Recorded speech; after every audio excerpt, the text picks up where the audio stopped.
Okay, this is the last topic of this chapter 5. Okay, see the application of technology in retailing. First one is ಯಾವ ತರ technology use ಮಾಡಿದ್ದಾರೆ retailing shops ಅಲ್ಲಿ ಅಂತ ಅರ್ಥ. Okay, first one is bar coding and scanners. I told you know ಯಾವಾಗಲೂ ನೀವು whenever you go to a retail shop, ಅವಾಗ retail shop ಹೋದಾಗ ಹೆಂಗೆ ನೀವು ಪೇ ಮಾಡ್ತೀರಾ, ಇವಾಗೆಲ್ಲ ಆಲ್ಮೋಸ್ಟ್ ಎಲ್ಲ ರಿಟೇಲ್ ಶಾಪ್ಸಲ್ಲೂ ಎಲೆಕ್ಟ್ರಾನಿಕ್ ಪಾಯಿಂಟ್ ಆಫ್ ಸೇಲ್ ಅಂದರೆ ಅವರು ಅವ್ರ ಸಿಸ್ಟಮಲ್ಲಿ ಅಪ್ಡೇಟ್ ಮಾಡ್ತಾರೆ ಯಾವ್ಯಾವ ಪ್ರಾಡಕ್ಟ್ಸ್ನ ತಗೊಂಡಿದ್ದಾರೆ ಅಂತ. You will get some sound know when they scan. Next, tubal scanning. Tubal scanning is a new concept. It has been introduced nowadays. ಇವಾಗ ಇಂಟ್ರೊಡ್ಯೂಸ್ ಆಗಿರೋದು. ಬರೀ ಲೇಸರ್ ಬೀಮ್ ಇಂದ ಎಲ್ಲ ಪ್ರಾಡಕ್ಟ್ಸ್ ಅವ್ರು ಏನು ತಗೊಂಡಿದ್ದಾರೆ ಒಂದೇ ಒಂದು ಲೇಸರ್ ಬೀಮ್ ಇಂದ ಎಲ್ಲಾನು ದೇ ವಿಲ್ ಜಸ್ಟ್ ಫ್ಲಾಶ್ ಮಾಡ್ತಾರೆ. They will just see that. ಅವಾಗ ಎಲ್ಲ ಪ್ರಾಡಕ್ಟ್ಸ್ ಏನೇನು ತಗೊಂಡಿದ್ದಾರೋ ಅದೆಲ್ಲ ಇಮಿಡಿಯೇಟ್ ಆಗಿ ಬಿಲ್ಲಿಂಗ್ ಆಗುತ್ತೆ. Next, you have payments. Whenever you go to the retailing shop, no, for payments you will have debit card, credit card, n number of cards. So that is one other application that has been used for the technology in retailing.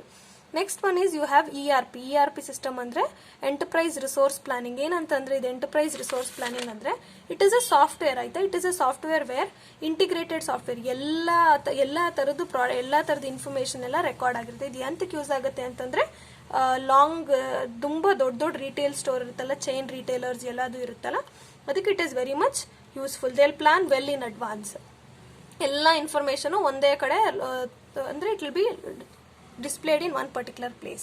Next, customer relationship management.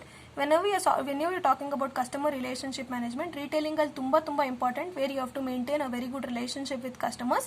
Whenever you are maintaining this customer relationship management, you can easily understand our needs ಏನು, or wants ಏನು, or buying behavior ಏನು, or purchasing style ಯಾವ ತರ ಇರುತ್ತೆ ಅಂತ. Next, you have Wi-Fi facilities. Wi-Fi facilities is also available. This is also one kind of application for whenever you are doing point of sales, Paytm ಇದೆಲ್ಲ ಮಾಡ್ಕೊಂತಿರಲ್ಲ, wifi facility is also important.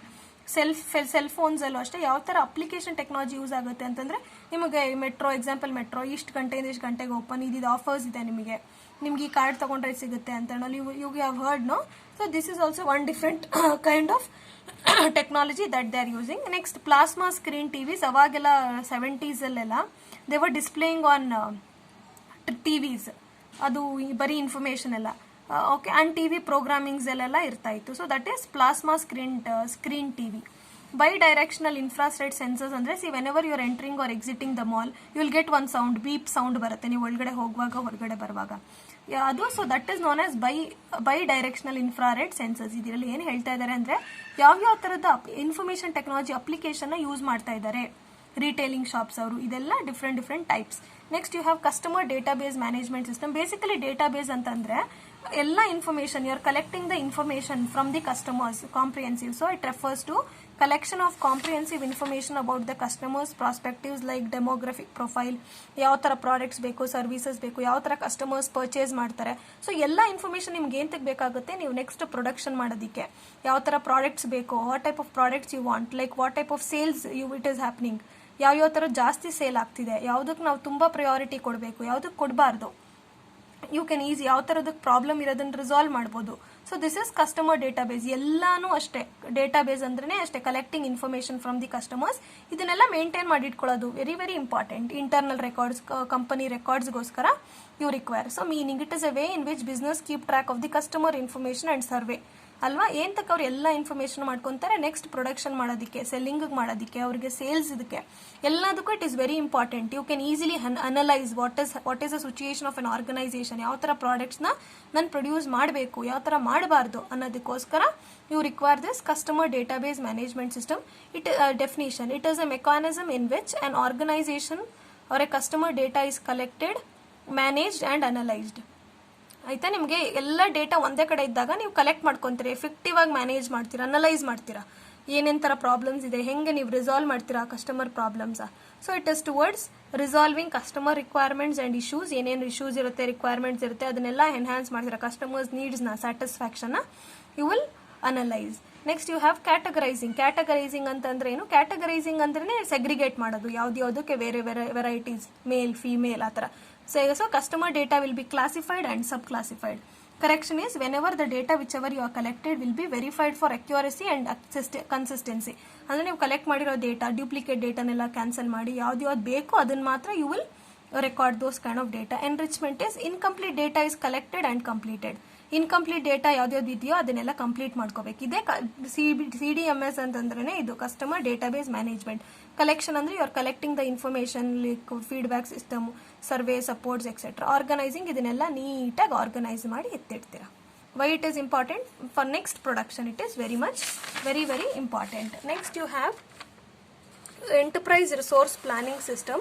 What do you mean by this enterprise resource planning system? Heladnala, it refers to the software package. Adu one software package where all the data integrated, all data and related processes of an organization into unified information system.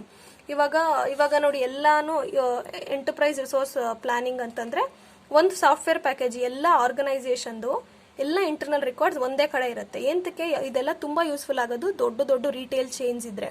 So information ಒಂದೊಂದು ಡಿಪಾರ್ಟ್ಮೆಂಟ್ಗೆ ಹೋಗಿ they cannot keep asking you the information. ಎಲ್ಲ ಒಂದೇ ಕಡೆ record ಆಗಿದ್ರೆ you can use whenever you want.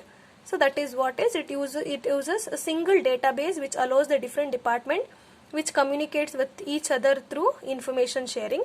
It also comprises a function specific components to interact with other modules like order entry, accounts payable ಎಷ್ಟಿದೆ, receivable ಎಷ್ಟಿದೆ, ಎಷ್ಟು balance ಇದೆ, ಇನ್ನು ಯಾವ್ಯಾವ ಪ್ಯಾಕೇಜಸ್ ಇದೆ, ಎಷ್ಟು ಪರ್ಚೇಸಿಂಗ್ ಆಗಿದೆ, ಎಷ್ಟು ಡಿಸ್ಟ್ರಿಬ್ಯೂಷನ್ ಆಗಿದೆ ಅನ್ನೋದಕ್ಕೆ it is very important. Okay, understood. Next you have legal aspects in retailing. See, very important, no?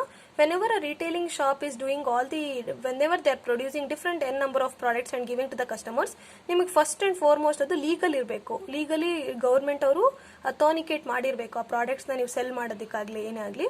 Unethical ವೇಯಿಂದ ಏನು ಮಾಡಬಾರ್ದು. It should have some laws should be included in this kind of things. So ಅವಾಗ ಏನಾಗುತ್ತೆ, ಆಮೇಲೆ ಏನಾದರೂ problem ಆದರೆ it is affecting the consumers.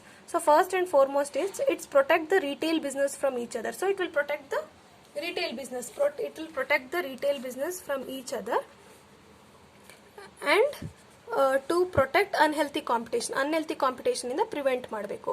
and also they protect the consumers from unfair trade practices ನ they will protect the consumers. okay, ಆಮೇಲೆ different legal acts ಇದೆ. ಅದು ಯಾವ್ದು Karnataka shop and establishment act, consumer protection, ಇವೆಲ್ಲ act ಇರೋದು ಎಂತಕ್ಕೆ ನಮಗೋಸ್ಕರ, for the protecting the consumers. ಏನೇ ತರ ತೊಂದರೆ ಆದ್ರೂ they can rely on this.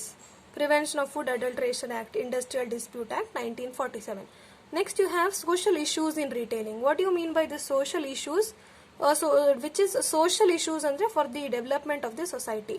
Retailing ಅವ್ರದ್ದು ಯಾವುದೇ ತರದ they do the retailing activities, they have to see from the social point of view and produce the products. Ethically trading practices ಅಂದ್ರೆ ethical ಆಗಿರೋ products ನ ಮಾತ್ರ trading practices ನ ಮಾಡಬೇಕು. Ethical ಅಂತಂದ್ರೆ ಡೂಯಿಂಗ್ ವಾಟ್ ಇಸ್ ರೈಟ್ ಅಲ್ವಾ. ನಿಮ್ಗೆ ಗೊತ್ತಿರುತ್ತೆ ಅದು ಪಾಯ್ಸನಸ್ ಫುಡ್, ಕನ್ಸ್ಯೂಮರ್ಸ್ಗೆ ತೊಂದರೆ ಆಗುತ್ತೆ ಅಂತ ಗೊತ್ತಿದ್ರು ನೀವು ಪರ್ಪಸ್ಫುಲಿ ನೀವು ಹಂಗೆ ಮಾಡಿದ್ರೆ ಅನ್ಎಥಿಕಲ್ ಆಗುತ್ತೆ. ಸೊ ಅದನ್ನೆಲ್ಲ ಟರ್ಮಿನೇಟ್ ಮಾಡ್ಬಿಡ್ತಾರೆ ಆ ಥರ ಕಂಪನಿ. ಆ್ಯಂಡ್ ಇಫ್ ನಿಮ್ದು almost whenever you doing the retail activity it should help the society people. ಅವ್ರಿಗೆ ಯಾವ ಥರ ಅಂತಂದ್ರೆ if you are having 2 crore 5 crore of profit, 2% social corporate ರೆಸ್ಪಾನ್ಸಿಬಿಲಿಟಿಗೆ ಅಂತಾನೆ ಕೊಟ್ಬಿಡ್ಬೇಕು. ಯಾವ ಥರ, for building hospitals, helping poor people, giving charities. ಆಯ್ತು, strategic corporate social responsibility is your responsibility, corporate social responsibility to help the people who are ಇನ್ ನೀಡಿ. Community investment, schools ಕಟ್ಕೊಡೋದು, ಆಮೇಲೆ government schools ಆ ಥರ ಈ ಥರ ಸ್ಕೂಲ್ಸ್ಗಳೆಲ್ಲ ಇದ್ರೆ you should give them funds for water facility, uniforms for the students, all type of corporate governance. So these and all are the social issues whenever you are talking about retailing. You should have good corporate governance norms, transparent ಆಗಿರಬೇಕು. ಆಮೇಲೆ it also increases the satisfaction level for the stakeholders. okay, and the next topic is, and the last topic is, that is ethical issues in retailing. What are the different ethical issues in retailing is basically ethics andre enu. Ethics is a set of rules for human behavior. There are two types: explicit for the outsiders, implicit for the within the organization, outside the organization. Explicit ಅಂದ್ರೆ ಅದರ return policy ಇರುತ್ತೆ, ನೀವು ಹೇಳಬೇಕು which is right and which is wrong. Implicit code of ethics ಅಂದ್ರೆ it is unwritten but well understood set of rules, standards of moral responsibility. ಹೆಂಗೆ ನೀವು retailing ಅಲ್ಲಿ ಕಸ್ಟಮರ್ಸ್ಗೆ ethics ಇಂದ ಫಾಲೋ ಮಾಡಬೇಕು ಅಂದ್ರೆ ದ ರಿಟೇಲರ್ಸ್ ಆಲ್ಸೋ ಹ್ಯಾವ್, ಅಂದ್ರೆ consumer has a right of the customers regarding safety, information availability, exercise, ಅವ್ರು ಯಾವ್ದು ಬೇಕೋ ಅದು ತಗೋಬಹುದು. ಆಮೇಲೆ issues pertaining to invasion of privacies through electronic media. General ಪಬ್ಲಿಕ್ಗೆ ಮಾಲ್ ಪ್ರಾಕ್ಟೀಸ್ ಪ್ರಾಡಕ್ಟ್ಸ್ನೆಲ್ಲ ಅವಾಯ್ಡ್ ಮಾಡಬೇಕು. They should contribute to the charity and they should produce eco friendly products, environmentally harm ಆಗ್ದಂಗೆ. They should avoid selling of socially tobacco products ಎಲ್ಲ sell ಮಾಡೋದನ್ನ avoid ಮಾಡಬೇಕು. ಎಥಿಕ್ಕಾಗಿ you should follow. Towards employees ಎಲ್ಲರೂ ಆನೆಸ್ಟಿಯಿಂದ ಇರಬೇಕು, ಎಲ್ಲರನ್ನೂ ಈಕ್ವಲ್ ಆಗಿ ಟ್ರೀಟ್ ಮಾಡಬೇಕು. ಆಮೇಲೆ ಎಂಪ್ಲಾಯ್ ಅಡ್ರೆಸ್ ಮಾಡಬೇಕು ಅವ್ರ ಕಷ್ಟ ಏನೇನು ಅಂತ, ಇಶ್ಯೂಸ್ ಯಾವ್ಯಾವ ಥರದ್ದು ಸೆಕ್ಷುವಲ್ ಹರಾಸ್ಮೆಂಟ್ ಅದೆಲ್ಲ ಇದ್ರೆ it should reduce all kind of things. Trusting the employees ಎಲ್ಲಾನು ಮಾಡಬೇಕು. ಟುವರ್ಡ್ಸ್ ಶೇರ್ ಹೋಲ್ಡರ್ಸ್ ಅಂತಂದ್ರೆ it is highest standard of corporate governance. ಅವ್ರು ಡಿವಿಡೆಂಡ್ ಚೆನ್ನಾಗಿ ಕೊಡಬೇಕು. Recalling programme for building trust ಇರಬೇಕು. And also you should not have issues like child labour. Okay.